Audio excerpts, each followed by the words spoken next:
Maligayang Pasko mga pamangkin. Merry Christmas. Nawa ang Espiritu, ang diwa ng Pasko'y sumaatin, ma-enjoy natin ang Pasko sa taong ito. Ang ating pag-aaral, pinamagatan nating ang tunay na pamasko. Luke 4:14-30. Bumalik sa Galilea si Jesus na sumasa kanya ang kapangyarihan ng Espiritu. So, dapat pakinggan. Napabalita sa mga karatig bayan ang tungkol sa kanya. Nagtuturo siya sa kanilang mga sinagoga at hinahangaan naman siya ng lahat. Ngayon ang tanong, ano ang katuruan? Umuwi si Jesus sa Nazareth, ang bayan na kung saan siya lumaki. Gaya ng kanyang nakaugalian, pumasok siya sa sinagoga ng araw ng pamamahinga. Tumayo siya upang bumasa at doon ibinigay sa kanya ang kasulatan ni Propeta Isaias. Binuksan niya ito sa dakong kinasusulatan ng ganito. Ang Espiritu ng Panginoon ay sumasa akin, sapagkat hinirang niya ako upang ipangaral sa mga mahihirap ang magandang balita. And of course, by mahihirap, we mean poor in spirit. Hindi naman kailangan poor in terms of money. Isinugo niya ako upang ipahayag sa mga bihag na sila'y lalaya at sa mga bulag na sila'y makakakita. Isinugo ako upang palayain ang mga inaapi at upang ipahayag na darating na ang panahon ng pagliligtas ng Panginoon. So ito ang kahulugan ng pagdating ni Jesus. Therefore, ito ang ibig sabihin ng kanyang mission. Therefore, ito ang ibig sabihin ng Pasko. Ito ang tunay na regalo at diwa ng Pasko. So read, ano ba yung bihag? Bihag ng oppressive religion na sila'y lalaya. Spiritually bulag na sila'y makakakita. Palayain ang mga inaapi ng exploitative religion. Pagliligtas ng Panginoon mula sa beardam religiosity. Kasi mahalaga na ang mga katuruan at mga big words na ito ma-define. Alam natin na magpapalaya siya ng mga bihag, pero mula saan palalayain?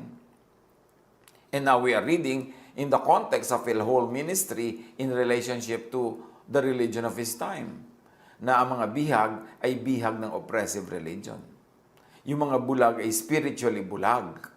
Yung mga inaapi ay inaapi ng exploitative religion. At ang pagliligtas ng Panginoon ay mula sa burdensome religiosity, mula sa guilt, mula sa difficulty, hardship, and suffering caused by the religiosity. So pagliligtas ng Panginoon, lalaya mula sa kautusan, yan ba ang tinutukoy ni Jesus? Acts 30 and 39. At ang lahat ng sumasampalataya sa Kanya ay pinilalaya na sa lahat ng pagkakasala na mula sa mga ito ay hindi kayo kayang palayain ng kautusan ni Moises. So, ang pagpapalaya ay pagpapalaya sa mga pagkakasala na umaalipin, nagpapahirap at tumatakot. Romans 4:15, ang kautusan ay nagdadala ng poot ng Diyos sa mga lumalabag. Ngunit kung walang kautusan, wala ring paglabag. Kaya inalis ni Jesus ang kautusan, pinalaya ang mga tao mula sa kautusan para mawala ng paglabag, therefore mawawala ang poot ng Diyos, mawawala ang judgment. Romans 6:14, sapagkat hindi na dapat maghari sa inyo ang kasalanan dahil kayo'y wala na sa ilalim ng kautusan, kundi nasa ilalim ng kagandahang loob ng Diyos. Paano naghahari yung kasalanan? Dahil may kaparusahan ito. Nakakatakot siya. Pero kung inalis na yung kasalanan sa pamamagitan ng pag-aalis nung law na dahil sa kanya ay nagiging makasalanan ng tao at hindi siya kasi masunod, therefore, ito ang kagandahang loob ng Diyos. Ito ang gift of Christmas. Kung ang pinag-uusapan ay pagliligtas ng Panginoon, lalaya ang mga tao mula sa teachers of the law and Pharisees. Luke 11:46, sinagot naman siya ni Jesus, kahabag-habag din kayo, mga dalubhasa sa kautusan. Pinagpapasan ninyo ng mabibigat na dalahin ng mga tao, ngunit ni daliri ay ayaw ninyong igalaw upang matulungan sila. Masarap pag-usap ng Pasko yung mga Belen, yung mga bituin, mga tala, mga parol. Pero pag hindi natin talaga nilinaw kung ano ang gift of Christmas, hindi natin ma-appreciate talaga ang Christmas. That the gift of Christmas was God giving people through Jesus, freedom from the law, justification, forgiveness, cleansing, acceptance. So anong pagliligtas ng Panginoon? Anong paglaya mula sa sacrifices na sobra nagpapahirap sa buhay ng mga tao noon? Kaya pagpasok ni Jesus noon sa templo, ay kanyang ipinagtataob ang mga mesa na pinagtitindahan ng mga kung ano-anong sacrifices at nandun yung mga money changers dahil napaka-oppressive sa mga tao yung magdala ng sacrifice o bumili ng pang-sacrifice. Romans 3:25, siya ang inialay ng Diyos bilang handog upang sa pamamagitan ng kanyang dugo ay mapatawad ang kasalanan ng lahat ng sumasampalataya sa Kanya. So, dahil inialay na ni Jesus ang kanyang dugo, napatawad na ang kasalanan. So, winakasanan niya ang sacrifices. Hebrews 7:27, hindi siya katulad ng ibang mga pinakapunong pari na kailangan pang mag-alay ng mga handog araw-araw. Unay, para sa sarili nilang kasalanan at pagkatapos ay para sa kasalanan ng mga tao. Minsan lamang naghandog si Jesus at ito'y pang magpakailanman nang ihandog niya ang kanyang sarili. Once for all, Jesus perfected sacrifice. So, winakasanan niya ito. Pinalaya na niya ang mga tao to make sacrifices for the forgiveness of sins. Yan, regalo yan ng Pasko. Hebrews 9:28, gayon din naman, si Kristo'y minsan lamang inihandog upang pawiin ang mga kasalanan ng mga tao. Anong kahulugan ng Pasko? Pagliligtas ng Panginoon, ang mga tao ay lalaya mula sa temple. 1 Corinthians 3:16, hindi ba ninyo alam na kayo'y templo ng Diyos at naninirahan sa inyo ang kanyang Espiritu? So nilinaw dito na hindi na sa templong bato na pinaniniwalaan ng mga Hudyo nandun ng Diyos, kundi ngayon nasa puso ng mananampalataya. 2 Corinthians 6:16, we are the temple of the living God. So, hindi mo na kailangan mag-pilgrimage patungo sa mga temple, dumayo sa mga temple, dahil ang puso na ng mananampalataya ang templo ng Diyos. That is a gift of Christmas. Pinalapit ang templo, pinalapit ang kingdom of God. Hebrews 9:9, this is an illustration for the present time, indicating that the gifts and sacrifices were being offered were not able to clear the conscience of the worshiper. So, baliwala naman pala yung ginagawa nila noon ng mga pag-offer. So, ano ang regalo ng Pasko? Ano ang pagliligtas ng Panginoon? Ang mga tao ay lalaya mula sa spiritual blindness and darkness. John 1:4, in Him was life, and that life was the light of all mankind. So, dumating si Jesus, dumating ang liwanag. Ibig sabihin, nasa dilim yung mga tao bago dumating si Jesus. John 12:46, ako'y naparito bilang ilaw ng sanlibutan upang ang manalig sa akin ay huwag manatili sa kadiliman. Ibig sabihin, nasa kadiliman sila at nung dumating si Jesus, pwede na silang huwag manatili sa kadilimang yon. Spiritual darkness. John 8:12, sinabi niya, ako ang ilaw ng sanlibutan. Ang sumusunod sa akin ay magkakaroon ng ilaw sa kanyang buhay at di na lalakad sa kadiliman. So sa kabila ng kanilang mga napakahirap na pagrerelihiyon, nasa kadiliman sila dahil bakit naman ipapadala si Jesus na liwanag kung nasa liwanag na yung mga tao? Di redundant lang. John 1:5, nagliliwanag sa kadiliman ng ilaw at hindi ito nagapi kailanman ng kadiliman. Tulad ng si Jesus ay hindi nagapi ng kadiliman, ng kamatayan, ng power ng temple, ng power ng mga religious leaders dahil siya ay binuhay ng Diyos na muli matapos siya ay pinatay ng mga religious leaders. Ano ang regalo ng Pasko? Ano ang pagliligtas ng Panginoon? Ang mga tao ay lalaya mula sa pang-aapi ng religious system. Kaya ang iniaalok ng Panginoong Jesus ay kapahingahan. Matthew 11:28, come to me, all of you who are weary and burdened, and I will give you rest. Rest from what? From too much religion, from oppressive religion, from tiring, vexing religion that does not give peace anyway. Lalo ka lang nagigilty habang lalo kang nagiging religyoso. Matthew 11:30, for my yoke is easy and my burden is light. Not the burden of religiosity that the people of Jesus' time were accustomed to. Galatians 5:1, malaya na tayo dahil pinalaya tayo ni Kristo. Kaya magpakatatag kayo at huwag nang paalipin pang muli. Ang nakakapagtaka, marami mga Christian, sinasabi sila ay niligtas na ni Jesus, sila ay mananampalataya kay Jesus, sumusunod kay Jesus, pero nakagapos pa rin sa kautusan. Slave pa rin ang kautusan ng isip. Laging kautusan, sin, guilt, punishment, ang laman ng utak, itinuturo at pinaiiral. Paano ka magkakaroon ng peace kung ganon? Dapat nating maintindihan ang tunay na regalo ng Pasko. Ito'y kalayaan mula sa kasalanan, kalayaan mula sa oppression ng law, kalayaan mula sa napakahirap na religiosity na kailangang daanan kung susunod ka at dadaan ka sa law. Luke 4:20-21, sa pagpapatuloy ng unang kwento na si Jesus ay nagbasa sa harap ng kongregasyon. Inirolyo niya ang kasulatan at matapos isauli sa tagapag-ingat, siya ay naupo. Nakatitig sa kanya ang lahat ng nasa sinagoga at sinabi niya sa kanila, ang kasulatang ito na inyong narinig ay natupad ngayon. He was reading prophecy and he said, now, this is happening. Natutupad na. Kakaiba yon sa lahat ng nagbasa. Kasi yung mga nagbabasa ng prophecy, irorolyo ang papel, itatago na uli, pero hindi nila sinasabing yung binasa ko ay nangyayari na. Sabi ni Jesus, nangyayari na ngayon ang binasa ko. In other words, ililigtas ng Panginoon, palalayain ni Jesus ang mga tao mula sa kautusan. Teachers of the law and Pharisees, sacrifices, temple, spiritual blindness and darkness, pang-aapi ng religious system. A very revolutionary teaching.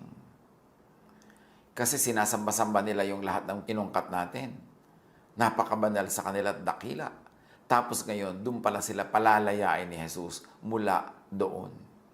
Paano ka papalayain sa tanikala kung hindi ito lalagutin? Paano ka palalayain sa templo kung hindi ito uguguho?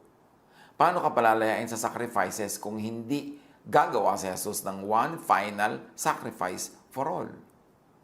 Luke 4:22-26, sa pagpapatuloy ng pagbabasa natin sa kwento ng pagbabasa ni Jesus nitong kasulatan. Pinuri siya ng lahat at humanga sila sa kanyang napakahusay na pananalita. Hindi ba ito ang anak ni Jose? Tanong nila. Kaya't sinabi ni Jesus, tiyak, nasasabihin niyo sa akin ang kasabihang ito, Doktor, gamutin mo muna ang iyong sarili. Marahil sasabihin ba ninyo, gawin mo rin dito sa inyong sariling bayan ang mga nabalitaan namin ginagawa mo sa Capernaum. Tandaan ninyo, walang propetang kinikilala sa kanyang sariling bayan. And here, Nazareth in particular, Israel in general.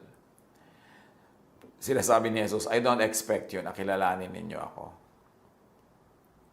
Ngunit, sinasabi ko sa inyo, maraming byuda sa Israel nung panahon ni Elias nang hindi umulan sa loob ng 3.5 taon at nagkaroon ng taggutom sa buong lupain. Yes, maraming byuda na Israelite. Subalit hindi pinapunta si Elias sa kanino man sa kanila, kundi sa isang byuda sa Sarepta, sa lupain ng Sidon. In other words, napakaraming nagugutom na byuda noon, pero hindi pinapuntahan ng Diyos ang mga byuda ng Israel, kundi isang byuda sa Sidon, isang Gentile, isang non-Israelite. Luke 4:27, dinagdagan pa ni Jesus. Sa dinami-rami ng mga may ketong sa Israel nung panahon ni Eliseo, wala ni isang mang pinagaling at nilinis, maliban kay Naaman na isang taga-Syria, in other words, also Gentile. Luke 4:28, nagalit ang lahat ng nasa sinagoga nang marinig ito. Bakit sila nagalit? Kasi sinabi ni Jesus, akala nyo favored kayo mga Israelites, pero walang finavor ang Diyos noong mga panahon na binanggit ko, kundi puro Gentiles. In other words, si Jesus ay nagpapalaya to set people free also from religious oppression. Jesus challenged their chains and prisons. meaning Jesus challenged their mindset, beliefs, dogma, tradition. And among that Israel was God's favored nation, that the Jews were God's favored race, and in extension, that Israel's religious system was approved of and favored by God. All of that were disproved by Jesus sa naganap na kwento, tinunghayan at binasa natin. Kaya nagalit ang mga tao sa Kanya. Kanina pinupuri siya, ngayon galit na. Luke 4:28-30, nagsitayo sila at itinaboy siyang palabas papunta sa gilid ng bundok na kinatatayuan ng bayan upang ihulog siya sa bangin. Read my lips, patayin. Ngunit dumaan siya sa kalagitnaan nila at umalis. John 1:11, about Jesus, He came to that which was His own, but His own did not receive Him. Pumunta siya sa kanyang bayan, ngunit hindi siya tinanggap ng sarili niyang kababayan. Ano ang kahulugan sa Pasko, sa pag-observe natin ng Pasko, sa paggunita ng Pasko, nang binasa nating kwento at yung mga verses na kasamang kailangan basahin? Na ang tunay na gift of Christmas ay ang pagliligtas ng Panginoon, pagpapalaya ni Jesus mula sa kautusan, sa teachers of the law and Pharisees, kalayaan mula sa sacrifices and temple, kalayaan mula sa spiritual blindness and darkness, kalayaan mula sa pang-aapi at pagpapahirap ng religious system, at kalayaan mula sa mga modern-day versions and counterparts ng mga ito na buhay pa ngayon sa maraming lugar. Nung si Jesus ay umakyat sa Ama, napakadaling nag-backslide ang church into Mosesness, into Pharisiness, into mixing love, grace, and the law and judgment, into mixing the old and the new. Samantalang sabi ni Jesus, hindi pwedeng ilagay ang bagong alak sa lumang sisidlan. Sasabog ang sisidlan, masasayang ang alak. Hindi pwedeng ituro ang bagong katuroan ni Jesus in the framework of the old faith, which is governed by the law. Iniligtas ni Jesus ang mga tao sa kautusan by fulfilling all the demands of the law. Ito ang pamasko. Taking the place of the people rendered guilty by the law, paying the price required by the law. Yan ang pamasko ni Jesus. Romans 6:14, for sin shall no longer be your master, because you are not under the law, but under grace. Yan ang Pasko. Yan ang pamasko ng Pasko. That we are no longer under the law, but under grace. And yet, bakit lagi pa rin natin inuusig ang isa't isa by the law? Bakit guilty, takot na takot pa rin tayo? Because of the law. We are already rendered free from the law. Romans 8:2, because through Christ Jesus, the law of the Spirit who gives life has set you free from the law of sin and death. Romans 10:4, Christ is the culmination of the law, so that there may be righteousness for everyone who believes. So, siya na daw ang wakas ng law, si Jesus. Kinumpleto na niya lahat ng requirements ng law at ito isinara na, tinapos na. At kung nananalig ka kay Jesus, daig mo pa ang sumunod sa lahat ng law na yon, kahit in actual life, in practical life, ay hindi mo sila nasusunod. Kasi talaga namang walang makakasunod niyan. By the law, nobody will be made righteous. But we are made righteous by faith in Jesus. Pero naniniwala ka na kay Jesus, righteous ka na by faith, tapos uusigin mo pa rin yung sarili at iba pagka nagkukulang sila sa pagsunod sa batas ni Moses. Paano yun? Ba't pinaghahalo si Jesus at si Moses? Iniligtas ni Jesus ang mga tao sa kautusan by destroying the law. Ephesians 2:14-15, Christ gave His own body to destroy the law of Moses with all its rules and commands. Ito ang pamasko. Hindi naman nangyari nung ipinanganak siya agad, pero ito ang ending ng ginawa ni Jesus. Winasak, sinira, pinawalang bisa ang law para hindi na tayo ma-oppress, hindi na tayo ma-condemn, at hindi na tayo paparusahan by the standards of the law. Pinawalang bisa niya ang kautusan, kasama mga utos at mga alituntunin nito. Iniligtas ni Jesus ang mga tao sa kautusan by disempowering the law and therefore disempowering death. Nawala ng saysay ang kamatayan. Kasi pag namatay ka, hindi ka naman pupunta sa kaparusahan dahil iniligtas ka na ni Jesus mula sa kaparusahan dahil tinanggap na niya sa kanyang katawan yung kaparusahan. At sinira na niya yung law, pinawalang bisa na niya. So ano pang iuusig sa iyo para mahusgahan ka ng spiritual death? The sting of death is sin, and the power of sin is the law. But thanks be to God, He gives us the victory through our Lord Jesus Christ. Ano ang Pasko? Iniligtas ni Jesus ang mga tao sa teachers of the law and Pharisees by discrediting them. Pagkatapos ngayon, inside the Christian Church, hindi lang diretsahan, pero ang ibinabantog pa rin, itinatanyag at sinusunod, teachers of the law and Pharisees, di parang walang Pasko. Matthew 5:20, for I tell you, that unless your righteousness surpasses that of the Pharisees and the teachers of the law, you will certainly not enter the kingdom of heaven. Kung hindi mo malalampasan ang gawa ng mga teachers of the law and Pharisees, hindi ka makakaranas ng paghahari ng Diyos. There will be no kingdom of heaven for you there, and there will be no kingdom of heaven for you here, inside your mind, in your heart. Matthew 12:12, how much more valuable is a person than a sheep? Therefore, it is lawful to do good on the Sabbath. Sobrang halaga sa mga Hudyo yung Sabbath na yan, to the point that somebody will be killed for breaking the law of the Sabbath. Pero sabi ni Jesus, no. I am the Lord of the Sabbath. At sinasabi ko sa inyo, pag may magandang gawin yun, kahit Sabbath. Matthew 23:2-3, the teachers of the law and the Pharisees sit in Moses' seat. So you must be careful to do everything they tell you. Could this be sarcasm? And in the context of what Jesus has been saying all along, it is very, very safe to say that this is sarcasm. At sabi ni Jesus, but do not do what they do, for they do not practice what they preach. So kung talagang realistic at literal na sinasabi niya, you must be careful to do everything they tell you, bakit bigla niya sinabing, but do not do what they do, for they do not practice what they preach. The gift of Christmas, pinalaya ang mga tao from the teachers of the law of Moses and the Pharisees.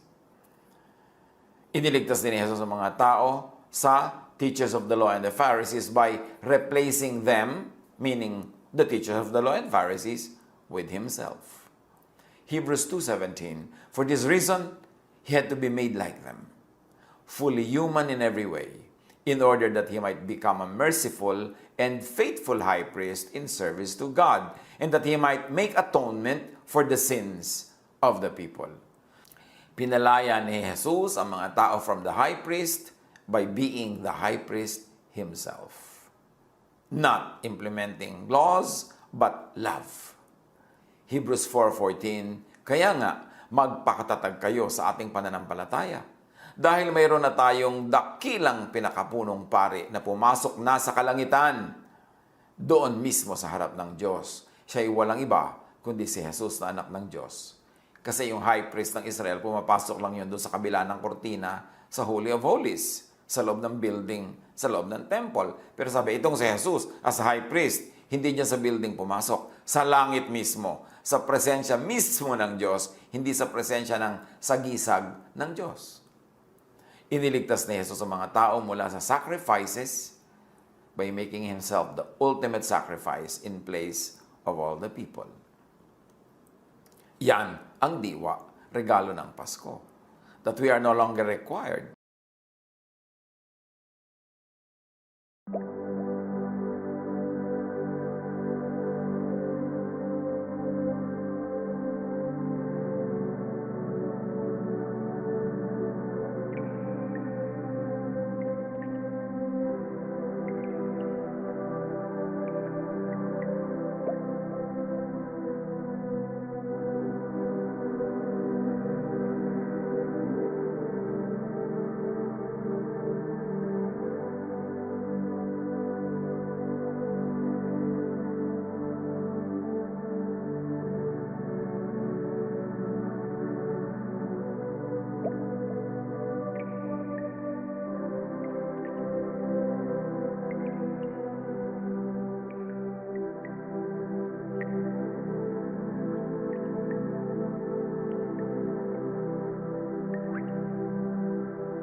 and we don't have to do needless sacrifices para lang maging katanggap-tanggap sa Diyos. Romans 3:25, siya ang inialay ng Diyos bilang handog upang sa pamamagitan ng kanyang dugo ay mapatawad ang kasalanan ng lahat ng sumasampalataya sa Kanya. Kung sumasampalataya ka kay Jesus, napatawad na ang lahat ng kasalanan mo sa pamamagitan ng dugo ni Jesus. Ephesians 5:2, Christ loved us and gave Himself up for us as a fragrant offering and sacrifice to God. Ang diwa at regalo ng Pasko, iniligtas ni Jesus sa mga tao mula sa sacrifices by abolishing it. Hebrews 7:27, unlike the other high priests, He does not need to offer sacrifices day after day. He sacrificed for their sins once for all when He offered Himself. Minsanan lang, tapos na.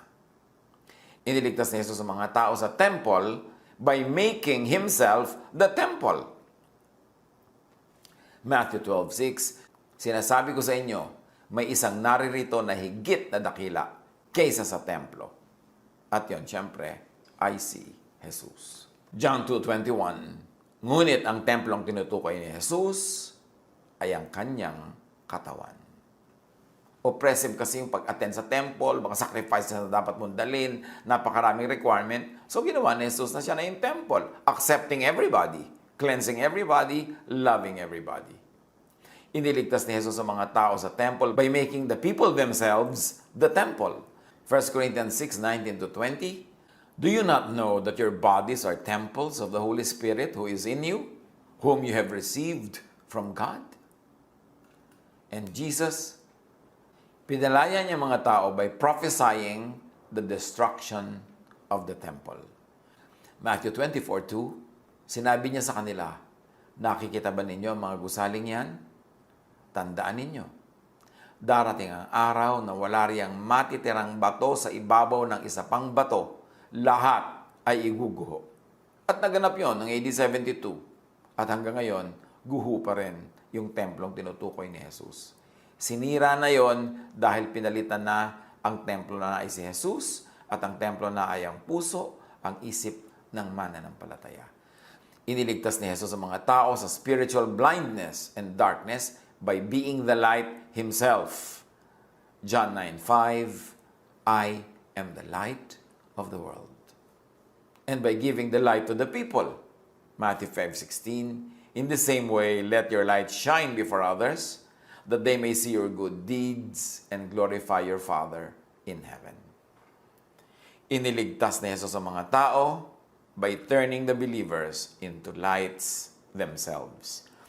Matthew 5:14, you are the light of the world. John 12:36, believe in the light while you have the light, so that you may become children of light. Ano ang kahulugan ng Pasko? Ba't natin binabalik-balikan? Kasi napakadaling malibang na i-equate ang Pasko sa iba't ibang mga symbols and miss the point. Ang Pasko, ibig sabihin, iniligtas ni Jesus sa mga tao sa pang-aapi at pagpapahirap ng religious system. How did He do that? By changing every oppressive system and giving only one command, love. John 15:12, my command is this, love each other as I have loved you. Paano i-apply sa buhay yung love? Ang love ba mapagparusa, mapang-usig? Ang love ba mapanakot? Baligtad si Jesus sa mga yan. Kaya si Jesus ang tagapagligtas at ang paraan niya ng pagliligtas is the love of God. These are the true gifts of Christmas. This is what it means to be saved. Damdamin natin, damahin, isa-isip, isa-puso. Kasi kung celebrate tayo ng